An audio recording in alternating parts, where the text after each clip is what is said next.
আসসালামু আলাইকুম দর্শক। সাম্প্রতিক বাংলাদেশের নানা বিষয় নিয়ে আজকে আমাদের সঙ্গে আলোচনায় আছেন রাজনৈতিক বিশ্লেষক। নমস্কার, আমি তরুণ ঘোষ। নর্থ ইস্টের অনলাইন পেপার নর্থ ইস্টের একটা খবর নিয়ে দারুণ হইচই হচ্ছে বাংলাদেশে। যে তাদের ছাপা হয়েছে তাতে অনলাইন যে পোর্টালটা, ভারতবর্ষে ওই পোর্টালের কেউ দেখে না। ওটা আপনাদের ওখানেই খুব দেখা টাকা হয়, খুব চর্চা হয়। তো ওখানে একটা রিপোর্ট বেরিয়েছে যে এই যে রেজিম চেঞ্জের ব্যাপারে ভারত মার্কিন যুক্তরাষ্ট্রের সঙ্গে হাত মিলিয়েছিল। এই খবরটা বেরোনোর পর আমি আপনাদের বারবার বলেছি যে প্রত্যেকটি খবরের উপরে প্রত্যেকটি চ্যানেল এবং নিউজ পোর্টাল এবং আপনার যত সোশ্যাল মিডিয়া চ্যানেল আছে সব কটা কিন্তু মনিটরিং করা হয়। এই মনিটরিং করতে করতে এখন এই নর্থ ইস্ট নিউজের এই খবরটি ভারতবর্ষের মনিটরিং অথরিটির কাছে পৌঁছেছে। তারা আতা পাতা সব খুঁজেছে। নর্থ ইস্টের একটা নিউজ পোর্টাল, এখন তাদের কপালে কি দুর্ভোগ হতে যাচ্ছে সেটা আমি পরে আসছি। আগে আলোচনা করি যে যারা যারা ভারতবর্ষে থেকে ভারতবর্ষের বিরোধিতা করছে তাদের কার কি হাল হয়েছে। প্রথম বলি, 2024-এ যখন বিবিসি যখন আমেরিকার সঙ্গে হাত মিলিয়ে, বরাবরই তো বিবিসি ব্রিটিশ কোম্পানি হলেও বিবিসি কিন্তু আমেরিকান ডিপ স্টেটের ইশারায় চলে। তো ডিপ স্টেটের একটা অংশ কিন্তু ব্রিটেনও আছে। যখনই মোদির বিরুদ্ধে একটা তথ্যচিত্র তারা উপস্থিত করলো গুজরাটের দাঙ্গা নিয়ে, মোদিকে একদম কসাই বানিয়ে দিল। ওই মামলাটা কিন্তু সুপ্রিম কোর্ট থেকে নরেন্দ্র মোদী ক্লিন চিট নিয়ে বেরিয়ে এসেছিলেন। সিবিআই এর 16 ঘন্টা টানা জেরার পর সিবিআই যে তথ্য সুপ্রিম কোর্টকে দেয়, সুপ্রিম কোর্ট তার ভিত্তিতে একদম তাকে নির্দোষ প্রমাণিত করে ঘোষণা করে একটা রায় দেয়।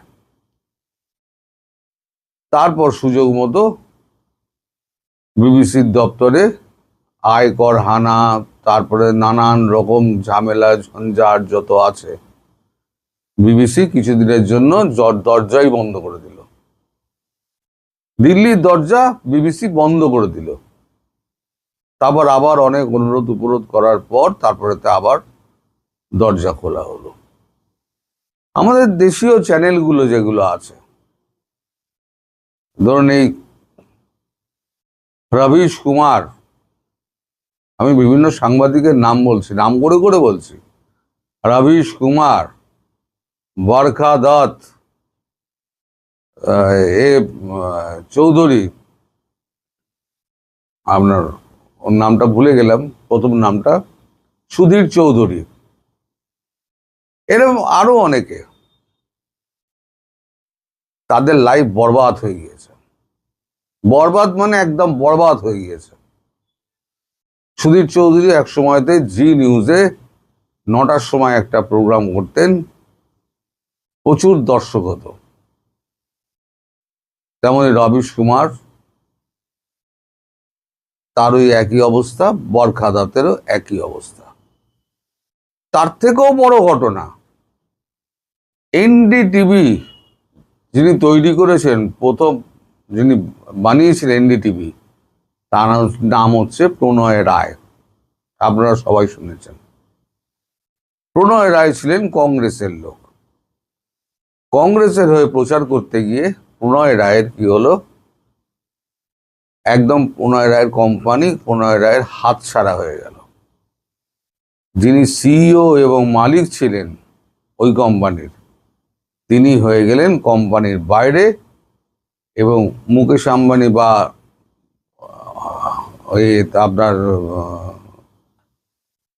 যেই হোক না কেন একটা বড় গোষ্ঠী ওটা কিনে নিল। এখন তাকে রাস্তা রাস্তায় ঘুরে আমরা যেটা করি ভোটের তার নিতে হচ্ছে, জনসাধারণের রায় নিতে হচ্ছে। এই অবস্থা হচ্ছে এদের। এবার নর্থ ইস্টের ক্ষেত্রে কি হতে পারে দেখুন, আমি বলেছি বারবার বলেছি যে আমাদের দেশে আইন কেউ মানে না, কিন্তু আইনের বেড়াজালে যদি আপনি একবার জড়িয়ে পড়েন আপনার কিন্তু আর মুক্তি নেই। আপনি আমাদের এখানে ফ্রি স্পিচ, আপনি যা খুশি আপনি নরেন্দ্র মোদীকে ধরে গালি দিন, কেউ আপনাকে কিচ্ছু বলতে যাবে না, কেউ বলবে না। নরেন্দ্র মোদী তারা টুইটও করবেন না, চুপ করে থাকবেন। কিন্তু যদি আপনি রাষ্ট্রের বিরুদ্ধে কোনো চক্রান্ত বা কোনো ভুল তথ্য যদি আপনি পরিবেশন করেন তাহলে আপনার রক্ষা নেই, আপনার রক্ষা নেই। এই রবিশ কুমার থেকে আরম্ভ করে সুধীর চৌধুরী পর্যন্ত যাদের কথা আমি বললাম, তারা জেল থেকে হয়তো বেঁচে গেছেন, কিন্তু তাদের জীবন নষ্ট হয়ে গেছে, তারা আর ভবিষ্যতে করে কিছু খেতে পারেননি। এই নর্থ ইস্ট নিউজকে একটা রিজয়েন্ডার পাঠানো হচ্ছে, যে খবরটি তারা ছেপেছে ভারতকে কেন্দ্র করে। ভারত আমেরিকার সঙ্গে হাত মিলিয়ে, ডিপ স্টেটের সঙ্গে হাত মিলিয়ে শেখ হাসিনার রেজিম চেঞ্জ করেছে। বাংলাদেশের মানুষ যারা আজ আলোচনা করছে তারা কিন্তু একবারও চিন্তা করে দেখলেন না যে এই রেজিম চেঞ্জটা যদি করেই ভারত, ধরে নিলাম করেছে, যদি করে তাহলে ভারত কি পেল? আপনি সেখানেই না কিছু করবেন বা সেখানে কিছু ইনভেস্ট করবেন যেখান থেকে আপনি কিছু পাবেন। ভারত বাংলাদেশ অস্থির যখন হয়ে গেল তাহলে কি হলো? ভারতবর্ষ অস্থির হয়ে গেল। কেউ জেনে শুনে নিজের দেশকে অস্থির করে? এই সামান্য ব্যাপারটুকু কিন্তু আপনার তথাকথিত সাংবাদিক এবং আলোচক এবং ইউটিউবারদের মাথায় ঢুকলো না। তারা লম্বা লম্বা তারা সমস্ত ইউটিউবে এই নিয়ে সমস্ত প্রতিক্রিয়া নিতে লেগে গেল।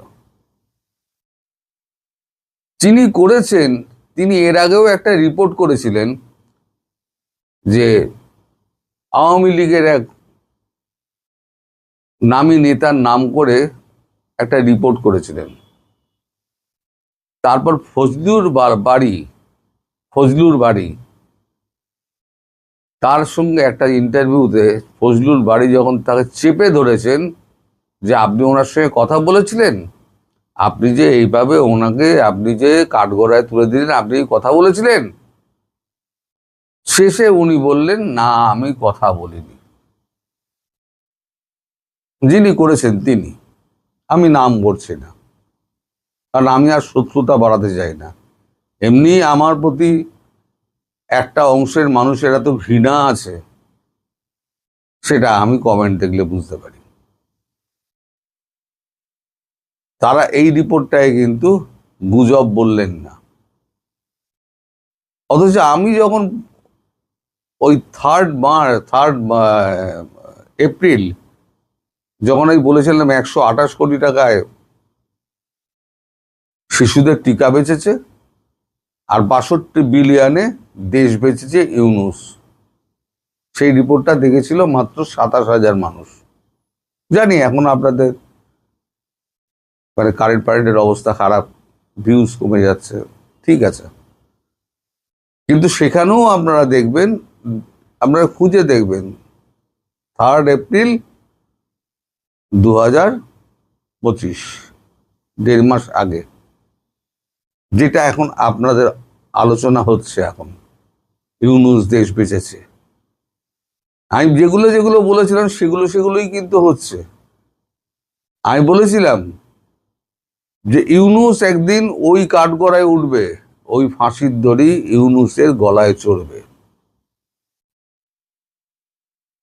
ইউনূস যা করে যাচ্ছে তার পাপের শাস্তি একমাত্র মৃত্যুদণ্ড, এটা তাকে ভোগ করতে হবে। আপনারা সাক্ষী আছেন, আমি বার বলে গেছি, আজকে সেই জায়গায় গিয়ে কিন্তু পৌঁছাচ্ছে। তার এসএফ নিরাপত্তা 6 মাসের জন্য, এটা হচ্ছে হলুদ কার্ড দেখানো, 6 মাসের জন্য তাকে তুলে নেওয়া, কমিয়ে দেওয়া হলো। এরপরে কি ইউনূস শুনছি বিদেশে আছে, ইউনূস কি ফিরবেন? যদি ফেরেন তাহলে আর বেরোতে পারবেন না। বাংলাদেশকে যে জায়গায় নিয়ে গিয়ে উনি ফেলেছেন সেখানে একমাত্র তার শাস্তি মৃত্যুদণ্ডই হতে পারে। তো যাই হোক, আমি নর্থ ইস্ট নিউজের ব্যাপারে আবার ফিরে আসি। নর্থ ইস্ট নিউজে এখন ভারতবর্ষ একটা রিজয়েন্ডার পাঠিয়েছে। সেই রিজয়েন্ডারের সঠিক যদি উত্তর না আসে, মানে সোর্স বলতে হবে, এমন নয় যে আমি সোর্স বলবো না, কারণ মানে আন্তর্জাতিক ব্যাপার নিয়ে আপনি যদি ভারতকে মেলাইন করার চেষ্টা করেন, ভারতবর্ষের কোর্ট কিন্তু সোর্স জানতে চাইবে, এবং ভারতবর্ষের তদন্তকারী সংস্থা তারা সোর্স জানতে চাইবে। সোর্স যদি আপনি বলেন না আমি উড়ো খবর পেয়েছিলাম, আমি অমুকের কাছ থেকে খবর পেয়েছিলাম, ও কিন্তু মানবে না। যার জন্য আমি সবসময়তে সোর্সের নামটা আমি বলে দিই, অথবা এমনভাবে বলি যাতে মানুষ বুঝতে পারে যে খবরটা ওইখান থেকে এসছে। আপনারা মনে করেন সব হচ্ছে গুজব, কিচ্ছু গুজব নয়। গতকালকে যে পরশুদিন যেটা বলেছি, তারেক রহমান বেশি দিন দেশে থাকতে পারবেন না, অনেক আগেও বলেছিলাম, কালকে বলেছি, পরশুদিন বলেছি, ক্ষমতা অন্যের হাতে দিয়ে উনি চলে যাবেন। চারদিক দিয়ে যা চাপ আসছে, 1.5-2 মাসের মধ্যে দেখবেন তখন খবরটা তো পুরনো হয়ে যাবে। এখন তো মনে করিয়ে দেবো কি বলেছিলাম। 1.5-2 মাসের মধ্যে দেখবেন যে তারেক রহমান সোজা লন্ডন পাড়ি দিয়েছেন। কিভাবে পাড়ি দেবেন, কি হবে না হবে এখন তো আর বলতে পারবো না, আমি ভবিষ্যৎ দ্রষ্টা নই। আমি যেটুকু খবর পাই, যেটুকু বিশ্লেষণ করে আমার যেটা মনে হয় আমি সেটাই বলি। তো তাতে আপনারা আমার ওপরে ঘৃণা বর্ষান। আমি জানি কাদের এত ঘৃণা, যাদের গায়ে লাগছে এই কথাগুলো, যাদের গায়ে লাগে তারাই আমাকে এই সমস্ত বাজে বাজে কথা বলেন। তো নর্থ ইস্ট নিউজে যিনি করেছেন, এবং নর্থ ইস্ট অনলাইন তো থাকবে না, আমি আজকে আপনাকে বলে দিলাম, আপনাদের ওটা আর থাকবে না, অথবা কোনো কড়া শর্তের মধ্যে দিয়ে তাকে বেঁধে দেওয়া হবে। আর যিনি করেছেন তিনি যদি তদন্তকারী সংস্থার সামনে উপযুক্ত প্রমাণ না দিতে পারেন, তাহলে তার কপালেও কিন্তু অশেষ দুর্গতি আছে। আপনারা ভবিষ্যতের দিকে তাকিয়ে থাকুন। এই খবরটাও গুজব বলে আপনারা চালিয়ে দিতে পারেন, কিন্তু কিছুদিনের মধ্যে দেখবেন এই খবরটা কতটা সত্যি হতে চলেছে। সুপ্রিয় দর্শক, সাজ্জাদ কাদিরের শুভেচ্ছা নিন।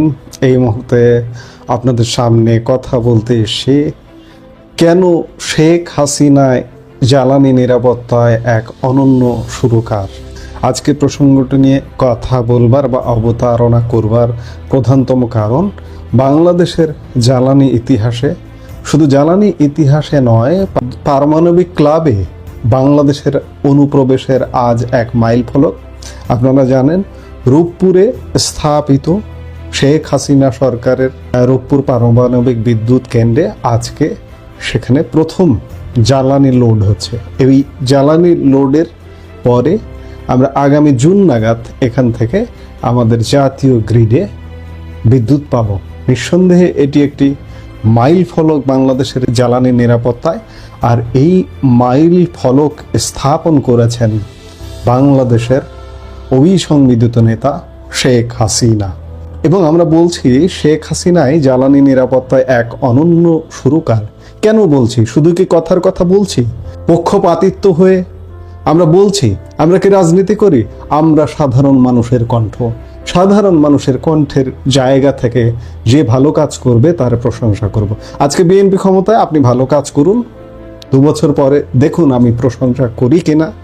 কিন্তু আপনার ভালো কাজ করতে হবে। ভালো কাজ করবেন না, আপনি বলবেন তুমি আমার প্রশংসা করো। আপনি স্বাধীনতার শুধুমাত্র একটা পাঠ করে, একটা ঘোষণা পাঠ করে বা একটা বিশেষ প্রেক্ষাপটে ঘোষণা পাঠ করে আপনি পুরো মুক্তিযুদ্ধের ক্রেডিট নিয়ে নেবেন, তা তো আপনাকে দেব না। আমরা সাধারণ মানুষের কণ্ঠ। যাই হোক, আমরা কেন বলছি, আমরা তার একটু ভেতরে যেতে চাই যে শেখ হাসিনা কেন জ্বালানি নিরাপত্তায় অনন্য সুরকার। সময়ের এক অনন্য সন্ধিক্ষণে আজ বাংলাদেশ রূপপুরের সবুজ বুক চিরে দাঁড়িয়ে থাকা পাবনার ঈশ্বর দিয়ে আজ শুধু একটি জনপদ নয়, বরং আমাদের স্মার্ট বাংলাদেশ গড়ার এক জীবন্ত মানচিত্র। আজ সেই মহেন্দ্রক্ষণ যখন রূপপুর পারমাণবিক বিদ্যুৎ কেন্দ্রের রিঅ্যাক্টরে প্রবেশ করছে কাঙ্ক্ষিত পারমাণবিক জ্বালানি। রিঅ্যাক্টরের হৃদয়ে যখন এই শক্তির স্পন্দন শুরু হবে, তখন সেই সুরে বেজে উঠবে বাংলাদেশের আত্মনির্ভরশীলতার জয়গান। কিন্তু এই জয়ের নেপথ্যে রয়েছে এক দীর্ঘ লড়াই আর অন্ধকারের ইতিহাস। আজ আমরা বিশ্লেষণ করব কেন শেখ হাসিনাই জ্বালানি নিরাপত্তায় এক অনন্য সুরকার এবং কেন বিএনপি জামাত আমলে সেই অন্ধকার অধ্যায় আজও বাংলাদেশের মানুষকে আতঙ্কিত করে। আজকের এই আলোর ঝিলমিল দেখতে দেখতে আমাদের ভুলে গেলে চলবে না 2001 থেকে 2006 সালের সেই বিভীষিকাময় দিনগুলোর কথা। বিএনপি জামাত শাসন আমলে বাংলাদেশ প্রত্যক্ষ করেছে বিদ্যুতের এক ভয়াবহ বিপর্যয়। সে সময় দেশের বিদ্যুতের চিত্র ছিল অত্যন্ত করুণ। সেই আমলে দেশে বিদ্যুতের চাহিদা ছিল প্রায় 5000 মেগাওয়াট, কিন্তু গড় উৎপাদন ছিল মাত্র 3000 থেকে 3200 মেগাওয়াট। প্রতিদিন 8 থেকে 10 ঘন্টা, এমনকি গ্রামাঞ্চলে 20 ঘন্টাও লোডশেডিং হতো। বিদ্যুতের দাবিতে কানসাটে সাধারণ মানুষকে গুলি খেয়ে প্রাণ দিতে হয়েছিল। দুর্নীতির কারণে নতুন কোনো বিদ্যুৎ কেন্দ্র স্থাপিত হয়নি, বরং খাম্বা বা খুঁটি বসিয়ে জনগণের টাকা লুটপাট করা হয়েছিল। সেই শাসনামলে বাংলাদেশের অর্থনীতি পঙ্গু হয়ে গিয়েছিল শুধুমাত্র জ্বালানি সংকটের কারণে। 2009 সালে আওয়ামী লীগ যখন দায়িত্ব গ্রহণ করে, তখন দেশের বিদ্যুৎ উৎপাদন ক্ষমতা ছিল মাত্র 4942 মেগাওয়াট। সেখান থেকে আওয়ামী লীগ শাসন আমলের 15.5 বছরে প্রধানমন্ত্রী শেখ হাসিনা সেই সক্ষমতাকে টেনে নিয়ে গেছেন প্রায় 30,000 মেগাওয়াটে। তিনি জানতেন শিল্পায়ন আর উন্নয়নের চাবিকাঠি হলো নিরবচ্ছিন্ন জ্বালানি। তাই তিনি স্বল্পমেয়াদী, মধ্যমেয়াদী এবং দীর্ঘমেয়াদী পরিকল্পনা গ্রহণ করেন। ভারত থেকে বিদ্যুৎ আমদানি, পায়রা ও রামপালের মতো মেগা প্রজেক্ট এবং সবশেষে রূপপুর পারমাণবিক বিদ্যুৎ কেন্দ্র, এই সবই তার সাহসিকতার পরিচয়। এই অর্জনের রূপকার আধুনিক বাংলাদেশের স্থপতি আমাদের আয়রন লেডি মাননীয় প্রধানমন্ত্রী শেখ হাসিনা।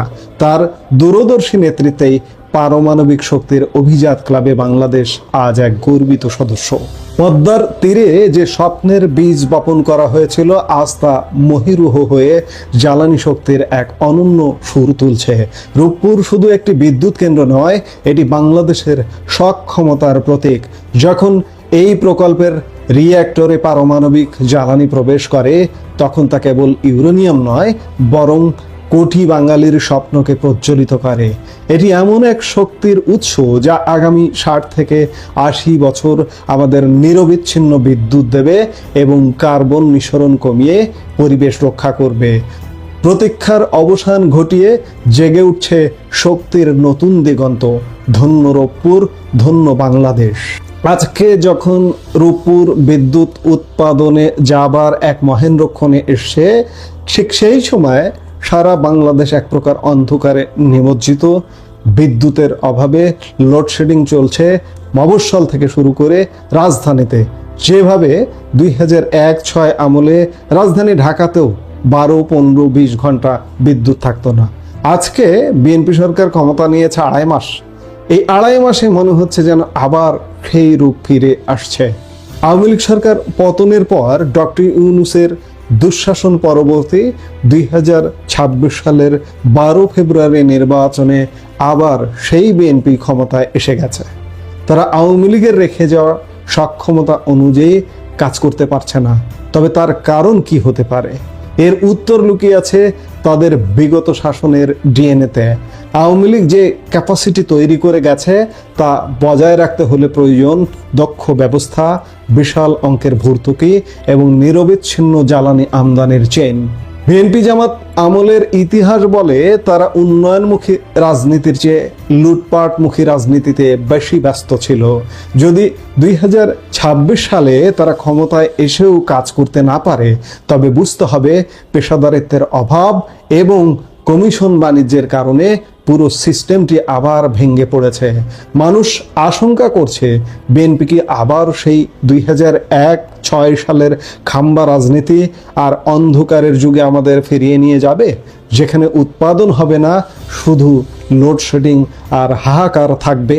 এই আলাপের শেষে বলতে চায় যে শেখ হাসিনায় জ্বালানি নিরাপত্তায় এক অনন্য সুরকার, কারণ তিনি শূন্য থেকে শিখর পর্যন্ত পৌঁছানোর পথটি জানতেন। রূপপুরের এই হৃদস্পন্দন যেন থেমে না যায়, সেই দায়িত্ব এখন সবার। বাংলাদেশ কি আলোর পথে থাকবে নাকি আবার অন্ধকারে নিমজ্জিত হবে, তার সময় বলে দেবে। এই মুহূর্তের ভিডিও থেকে বিদায় নিতে চাইছি। সবাই ভালো থাকুন।